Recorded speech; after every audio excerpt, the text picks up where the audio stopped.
Bonjour à tout le monde. On est ravi de vous accueillir ici dans le cadre de ce Focus Live.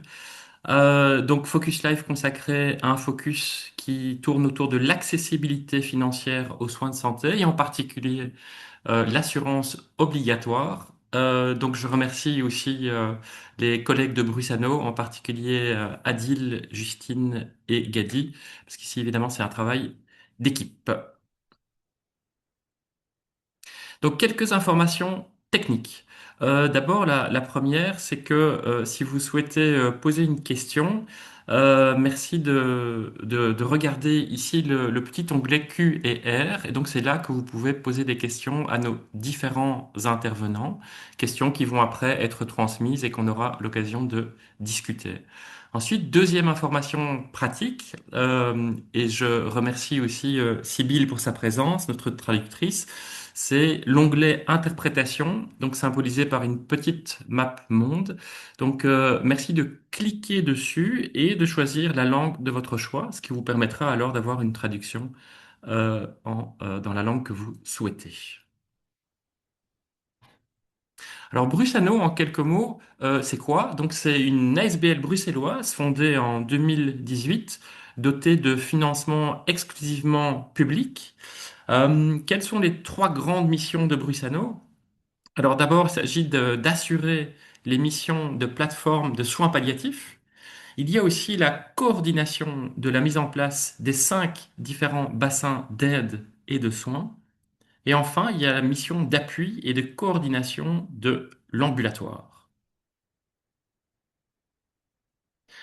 Alors, un focus poursuit un objectif très clair, c'est celui de contribuer à la lisibilité, à la clarté de l'organisation sociale santé à Bruxelles. En termes de contenu, chaque focus se propose de décrire au plus près l'offre, la variété des dispositifs et aussi la diversité des différents services social santé, et aussi chaque fois de mettre en perspective les différents remboursements qui sont possibles. Alors, quelle forme ça prend? Ben, chaque focus en fait prend la forme d'une brochure d'information. Ici, sur l'accessibilité financière, c'est un document qui fait une quarantaine de pages. Et aussi signaler que chaque focus s'accompagne d'un répertoire qui propose des ressources spécifiques.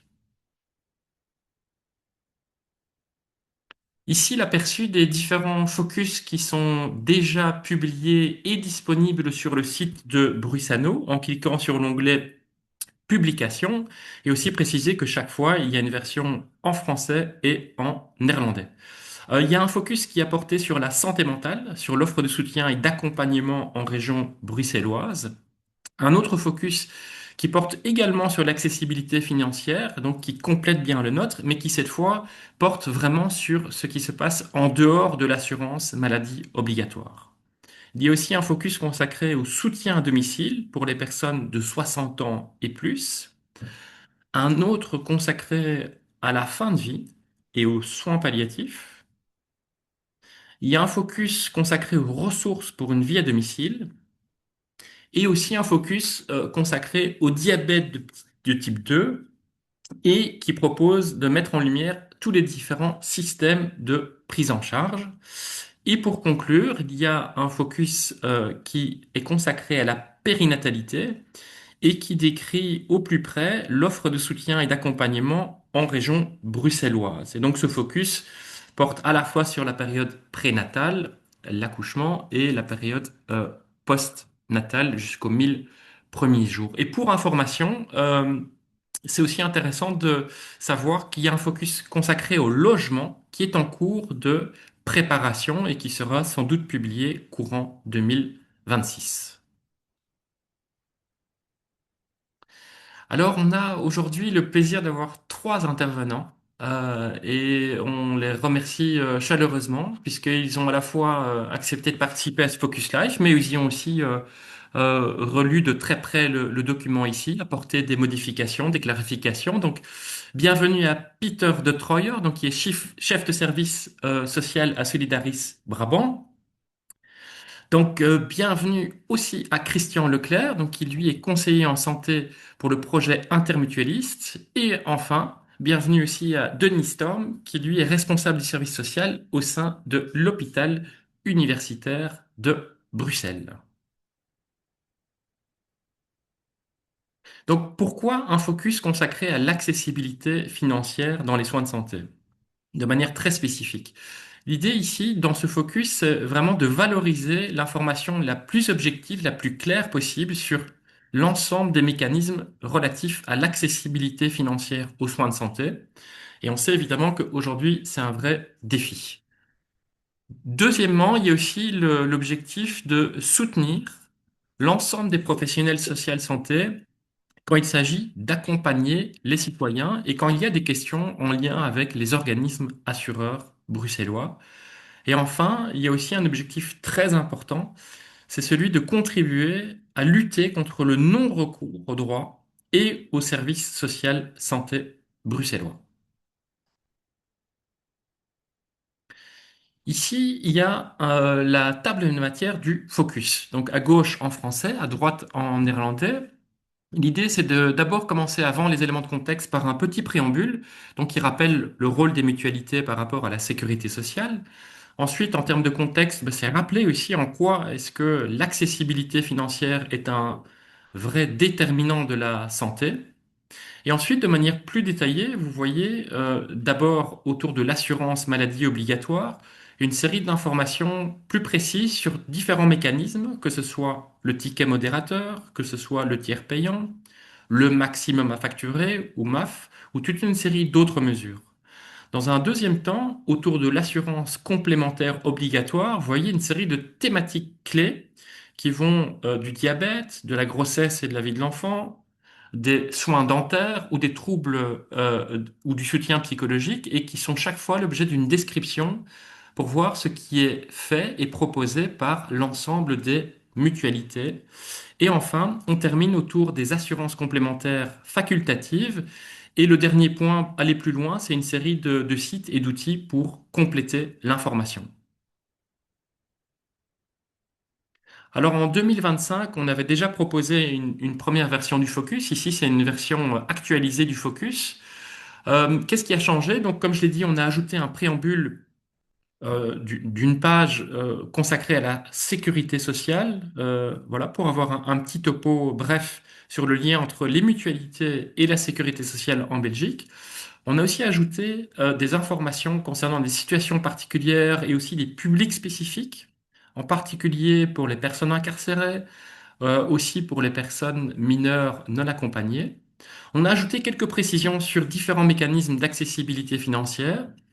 Ensuite, on a complété aussi quelques renseignements autour de la KAMI, donc la Caisse auxiliaire d'assurance maladie invalidité. Et enfin, on a ajouté un répertoire, donc qui comprend une série d'acteurs qui sont repris dans ce focus. Et donc, je rappelle que le répertoire, comme le focus, sont déjà disponibles sur le site internet de Brusano. Donc ici, on va avoir le plaisir d'avoir une première vignette et donc qui a été préparée et élaborée par Christian. Donc je donne la parole à Christian.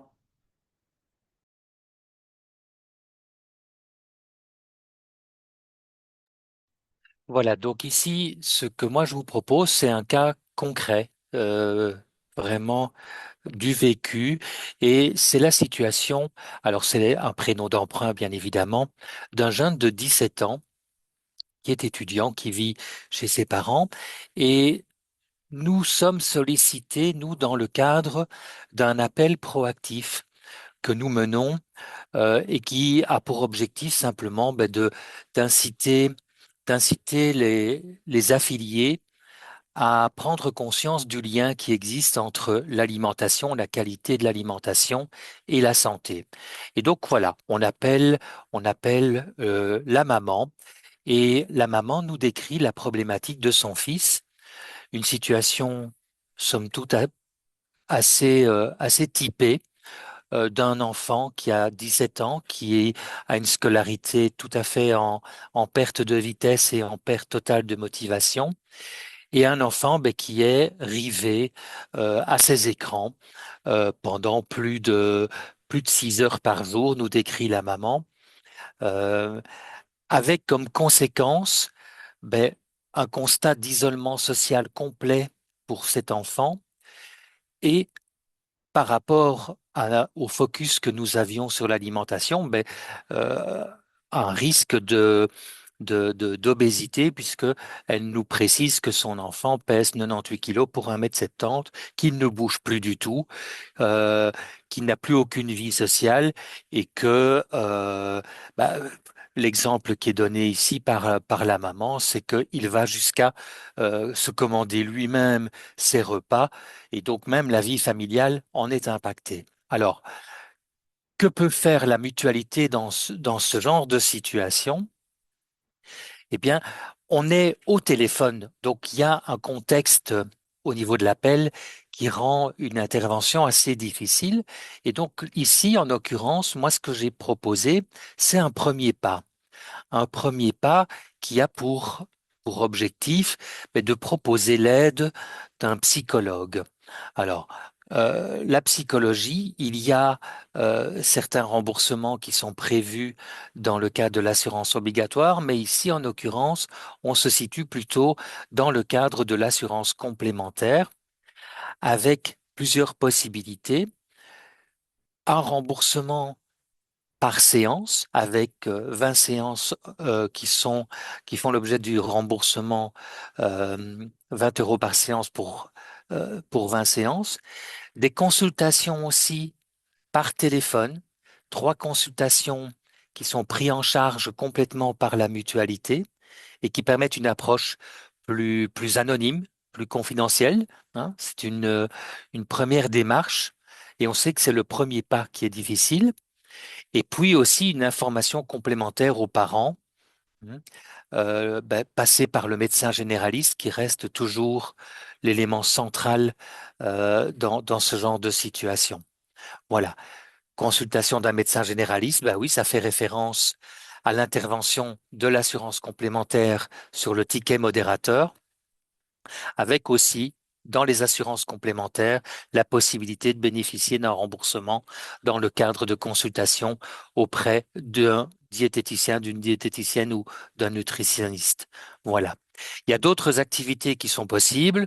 L'idée ici, c'est d'offrir en tout cas à la famille, tant aux parents qu'à l'enfant, un premier pas dans une démarche d'aide via l'intervention d'un psychologue. Merci Voilà. Christian, merci beaucoup. Alors bonjour à tous, bonjour à toutes. Merci beaucoup à Fabrizio également pour son introduction. Moi, ce que je vous propose ici, c'est de partir de la situation de Marcel présentée par Christian à l'instant, afin de voir en quoi ce focus pourrait être utile.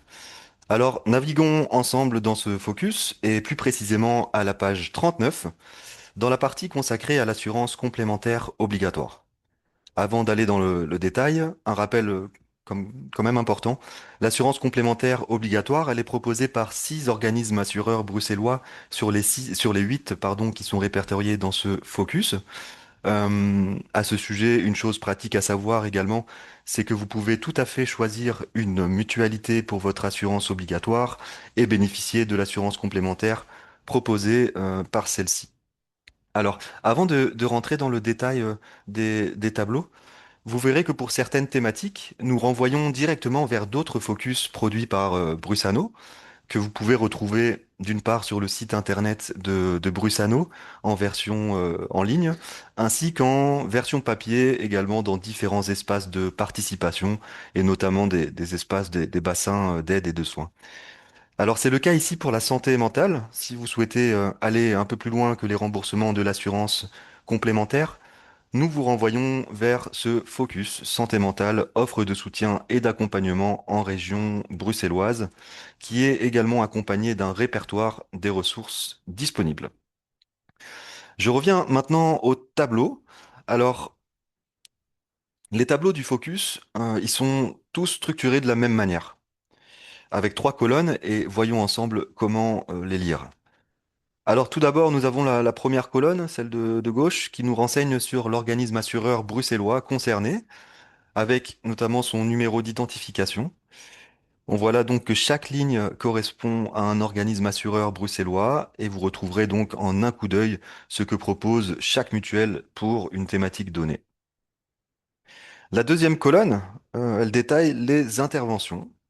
Donc le type de soins ou de service qui est remboursé, les différents types d'interventions, les montants, parfois les plafonds, c'est vraiment l'information centrale des tableaux qui reprennent différentes thématiques de l'assurance complémentaire obligatoire des organismes assureurs.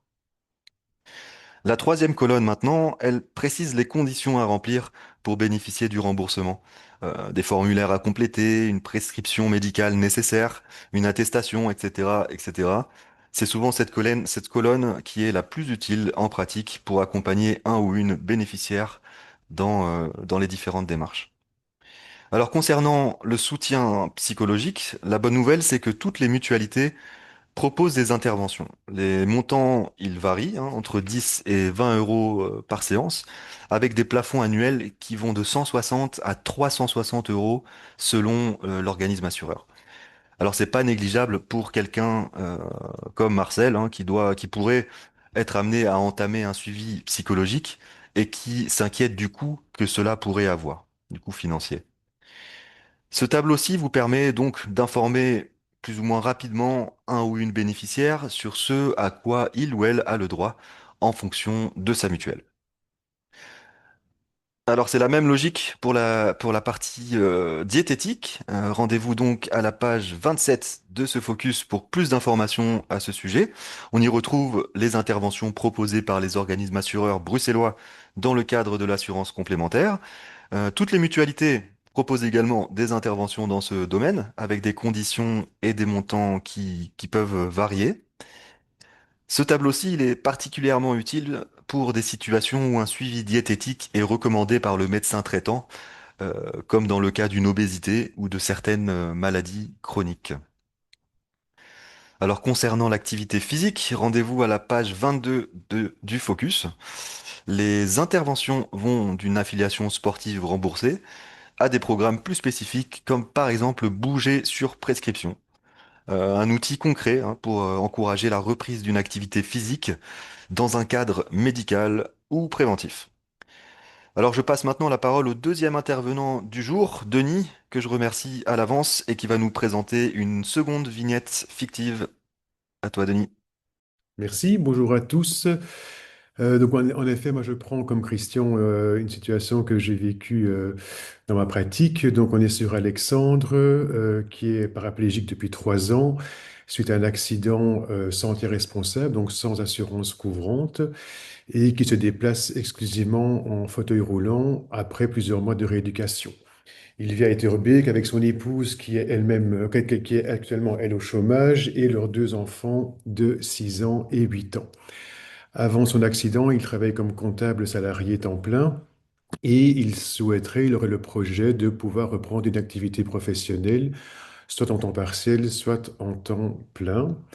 Et il bénéficie actuellement donc d'indemnité d'incapacité de travail sous statut d'invalide et aussi une reconnaissance de handicap au niveau du SPF DG handicap en catégorie 4 et donc une allocation d'intégration et de remplacement de revenus.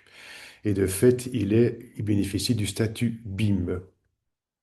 Donc du coup, moi, les questions, c'était plus des interpellations par rapport à l'aboutissement de son projet. Donc, si en effet on est sur une reprise de travail, quel est le maintien de son droit au statut BIM par rapport aux plafonds qui sont entraînés et donc toutes les conséquences que ça engendre s'il perd son statut BIM en termes de soins de santé, de transport et ce genre de choses. Il aura des frais de soins de santé beaucoup plus importants, sachant qu'il a une grosse médication, de la kiné quotidienne. Et donc, en termes de pouvoir d'achat, la question se pose de savoir s'il est intéressant pour lui de retravailler. L'Oxyl a l'accès à l'information, quels sont les plafonds autorisés, quels sont les impacts sur son invalidité. C'est en cas de retravail en temps partiel, en mi-temps médical, les conséquences sur l'allocation d'intégration et de remplacement de revenus. Et donc, tous ces accès à l'information, comment les obtenir et comment faire coordonner les différents acteurs. En effet, ici, il bénéficie de la mutuelle, mais s'il a une activité qu'il souhaite reprendre, on est dans le cadre aussi de la médecine du travail, de la DG Handicap, du service ressources humaines et comment il peut faire coordonner tous ces acteurs pour que son projet puisse aboutir. Une autre question aussi d'interpellation, c'est l'accompagnement. Quels sont les services qui peuvent l'accompagner dans ce projet? Est-ce que la mutuelle a un service d'accompagnement de réintégration professionnelle? L'accès aux données, comment le patient peut accéder aux informations, comment les professionnels de la santé, comme par exemple les assistants sociaux en milieu hospitalier, peuvent avoir l'information avec toute la réglementation RGPD. On a de plus en plus de difficultés à pouvoir contacter avoir des informations sur le statut du patient et sur les droits dont il bénéficie sous réserve du RGPD. Donc, comment on peut avancer sur cette thématique-là? Et alors, la dernière question, c'est en termes d'échec. Si le patient n'arrive pas, donc reprend une activité et puis se rend compte que malheureusement, c'est excessivement compliqué et contraignant et que donc il repasse en incapacité complète. Quid au niveau de la réouverture de ses droits, les conséquences au niveau de ses indemnités, comment les droits allocations sont, donc allégés handicap sont réouverts, à quel délai le statut BIM est réaccordé, voilà, donc comment tout le processus peut se remettre en place.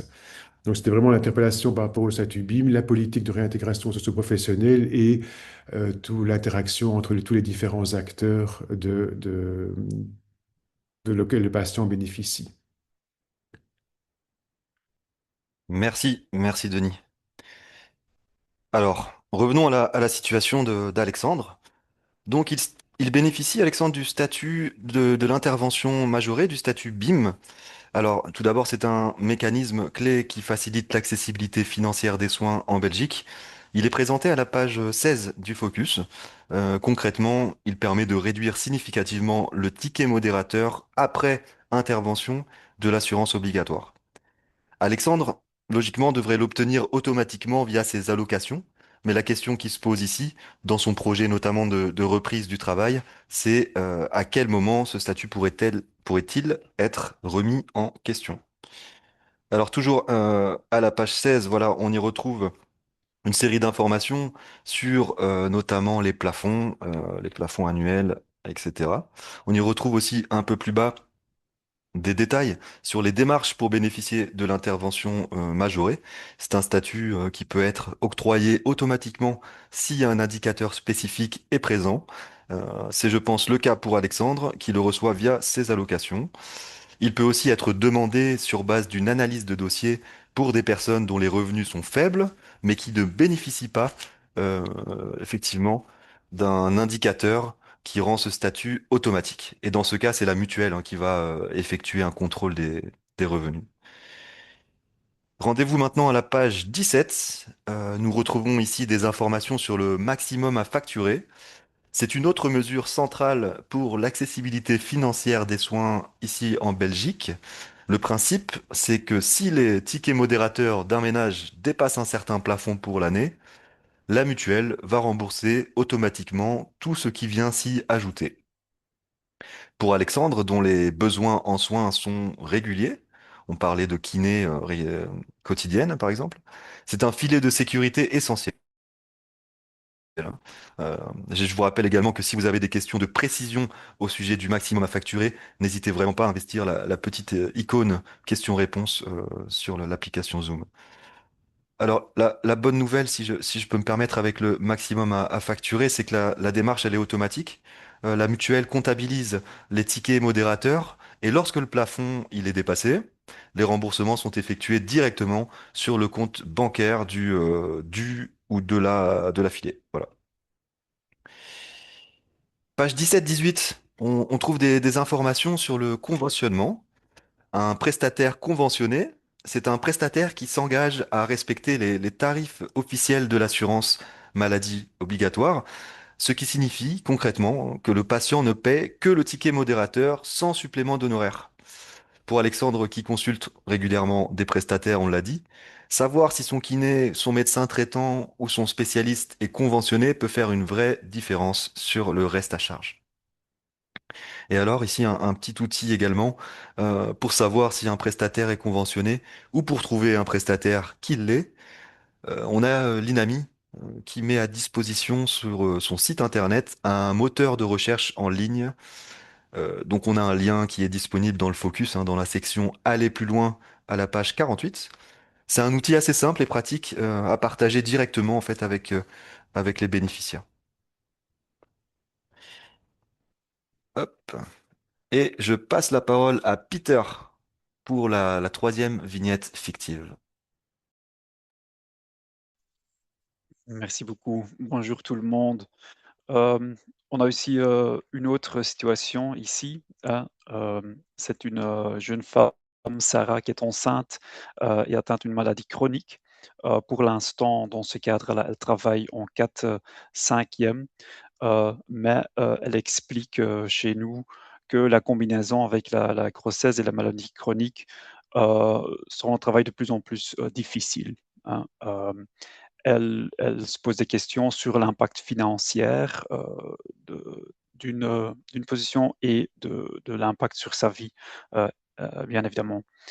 Euh, un autre aspect important, hein, elle est fumeuse et souhaite absolument arrêter de fumer, hein, dans le cadre de sa grossesse, mais c'est très difficile avec le stress de cette situation. Alors, l'idée, c'est de parcourir certaines pistes d'action, hein, si on rencontre cette situation au niveau de la mutualité.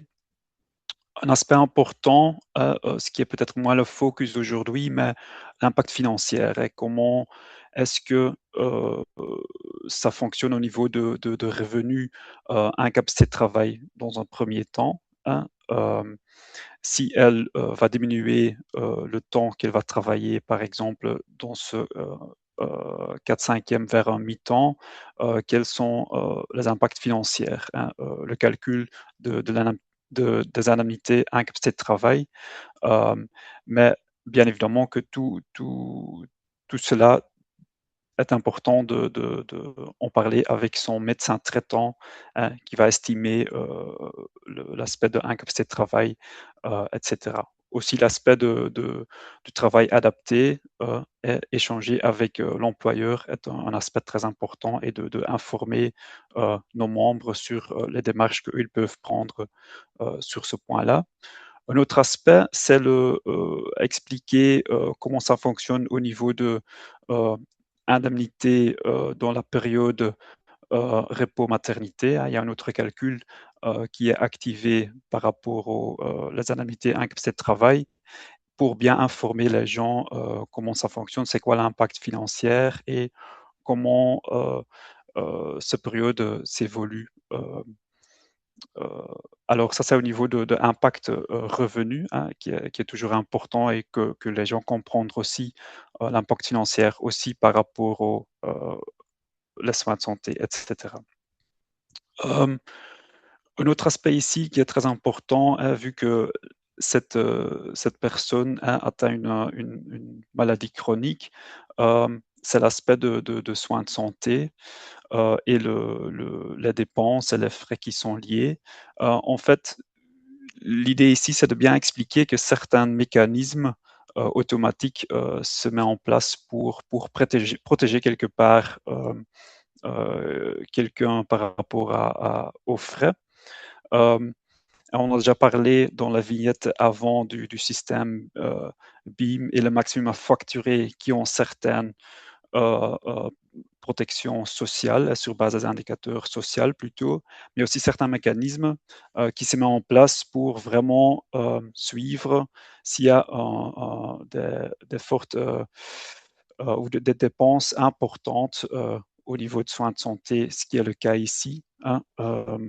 Il y a un statut à faction chronique qui se met en place et si ça continue dans la durée, hein, il y a deux années consécutives, euh, ce statut sera octroyé et ça veut dire que le MAF, le maximum facturé, sera moins haut. C'est déjà un mécanisme important.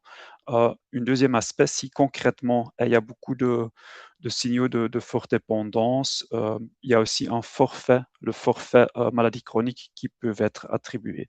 Par exemple, dans ce cas-là, si on parle dans cette période de plusieurs hospitalisation, je pense que c'est six périodes d'hospitalisation. Il y a d'office aussi ce mécanisme, je m'excuse, d'un forfait complémentaire qui sera payé pour cette personne. Ce sont des mécanismes et ce qui est d'application dans l'assurance obligatoire. On veut aussi faire le lien avec certains avantages dans l'assurance complémentaire. Par exemple, au niveau de sévrage tabagique, il y a certaines options qu'on va essayer d'expliquer aux membres. Il y a un aspect d'intervention financière sur l'accompagnement d'un tabacologue qui était à l'époque remboursé via l'INAMI, mais qui a déjà un petit temps que c'est aux régions d'intervenir, mais aussi au sein des mutualités, il y a plusieurs options de supporter nos membres dans les différentes démarches, des accompagnements, des interventions au niveau des aides pratiques, de certains traitements, etc. L'aspect de la grossesse et certains aspects de précarité sont importants aussi. On va essayer d'en parler aussi avec ce membre et essayer d'expliquer l'importance d'un bon suivi orienté vers des points de contact, le suivi médical, mais aussi des autres contacts sur le santé et le bien-être, comme l'ONE, le planning familial, expliquer qu'il y a certains services qui sont là pour accompagner les personnes et que par cette chemin que le check via Born in Brussels, etc., peuvent être faits pour mettre en place les aides nécessaires. Pour finaliser cette mise en situation, pour nous, c'est important si on constate vraiment une certaine précarité ou des autres besoins de plus d'autres accompagnements, on peut toujours en interne, dans la mutualité, orienter vers le service social de la mutualité pour encore plus accompagner cette personne.